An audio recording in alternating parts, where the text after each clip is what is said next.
बात विचार होता है पवन जी से? भैया से बात हुआ था, लेकिन अभी मुलाकात नहीं हुआ है कभी। अच्छा, मुलाकात नहीं हुआ, लेकिन आप एक गाना कर चुकी हैं उनके साथ। हाँ, जो एक फिल्म का गाना है। हाँ, पावर स्टार। हाँ, रंगदारी करके गाना। रंगदारी में। हाँ, रंगदारी में खुशी ने गाया है। मतलब गाना गा दिया, हर चीज हो गया, लेकिन मिली नहीं अभी मिले नहीं। ये बड़ा अजूबा चीज है। लेकिन बात तो हुआ होगा? हाँ, बात हुआ है। उन्होंने बोला होगा बेटा गा देना। कॉल पे भी, वीडियो कॉल पे भी गवाया था उन्होंने? हाँ, गाना गवाए थे भैया, बहुत सारा गाना गवाए हैं। वही एक गाना नहीं है, बहुत मतलब और रिकॉर्डिंग हो के, वो तो मैंने भी सुना है। बहुत सारा गाना आने वाला, लेकिन रिलीज अभी एक ही हुआ। उस गाने पता है, मैं बहुत देखिए, मेरी किस्मत देखिए, फर्स्ट बार गाई और फर्स्ट बार मूवी में गाई।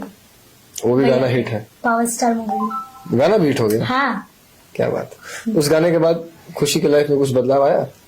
बिल्कुल भैया, मतलब देखिए, गाने तो हम बहुत सारे गाए। जो खेसारी बे का गाना था लीची लेला, उस गाने से मतलब बहुत सारे पॉपुलैरिटी मिली मुझे। मेरा सोलो बहुत सारा गाना है, बम लागा तारा, जैमित जो गम नहीं हो, सवतिया राजा, तमाम गाने हैं, ठीक है। लेकिन जो शुरू से इच्छा होती है एक लड़की की, मतलब गांव से है और गांव से उठ के इस इंडस्ट्री में आती है, जो कि गांव से ही सपना सजाई रहती है कि मुझे इनके साथ कास्ट में गा लेती, इनके साथ कास्ट में गा लेती। तो वो चीज मेरे अंदर भी था, और जब मैं इंडस्ट्री में आई वो चीज पूरा हुआ तो खुशी तो होगा ही ना। तो पूछा था कि ये जो पवन जी के साथ गाना आया वो कैसे मिला था? खुशी गई थी कि भैया गवा दीजिए ऐसा रिक्वेस्ट करके, या फिर उधर से किसी ने बोला कि खुशी क्या आप गा सकती है, ऐसा कुछ टाइप का?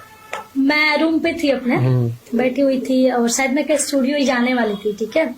फिर मुझे फोन आया कि बहुत ही अच्छे म्यूजिक डायरेक्टर प्रियांशु सर हैं, तो सर फोन किए कि खुशी भैया का एक गाना है और आओ गा लो। तो हम बोले ठीक है। तो मैं, मुकेश भी आया ना मेरे, मैं जिसको बताई भैया मेरे उस टाइम पटना में ही थे, तो भैया को बोले भैया चलिए ना, प्रियांशु सर फोन किए थे, पवन भैया का गाना गाना है। तो भैया लेके गए और वो गाना गवाए, बहुत अच्छा लगा भैया को। क्या रिएक्शन था जब प्रियांशु सिंह खुशी के बारे में कूद रही होगी? हाँ, आप तो पवन सिंह के साथ गाएंगे। मम्मी भी थी? मम्मी उस टाइम नहीं थी, भैया थे, घर पे थी मम्मी। अच्छा, मम्मी बताए थे फोन करके, मम्मी आज मैं पवन भैया के साथ गाने हैं। तो मम्मी क्या बोली? मम्मी भी बहुत खुश हुई थी, क्योंकि नहीं होता है कि एकदम लगता है कि अब खत्म हो गया है इससे, गा लिए भैया से, सबसे ऊपर की चीज अब गा लिए। वो नहीं होता है कि एक सपना होता है जितने भी सुपरस्टार सबके साथ मुझे गाना है, और गा लिए तो बस बहुत खुशी हुई। क्या बात है। पवन सिंह से मिलने का मौका मिलेगा तो खुशी क्या करेंगे? बिल्कुल मैं मिलूंगी, क्यों नहीं। क्या करेंगे उससे? भैया के लिए गिफ्ट लेके जाएंगे? क्या रिएक्ट हो जाएगा? मिलने का मौका मिलेगा तो मैं जाऊंगी और आशीर्वाद लूंगी भैया से। एक नंबर। और वो तो बहुत अच्छे हैं, फोन पे भी बहुत कि खुशी आप बहुत अच्छा गा रहे हो। हाँ, ये पूछने वाला था, कैसा लगा स्वभाव उनका? बहुत अच्छा, बहुत अच्छा।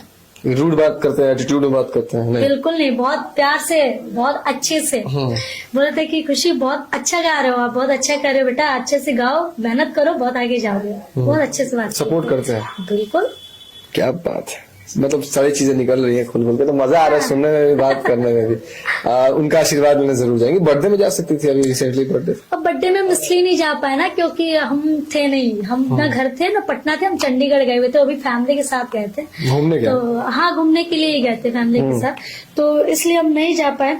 और मतलब एक दिन पहले ही मुझे कॉल आया था, बर्थडे के एक दिन पहले ही, तो मुझे टाइम भी नहीं मिल पाया कि, क्योंकि मेरा टिकट भी सारा कुछ हो चुका था, बट चंडीगढ़ में थे उस दिन, तो इसलिए हम नहीं जा पाए।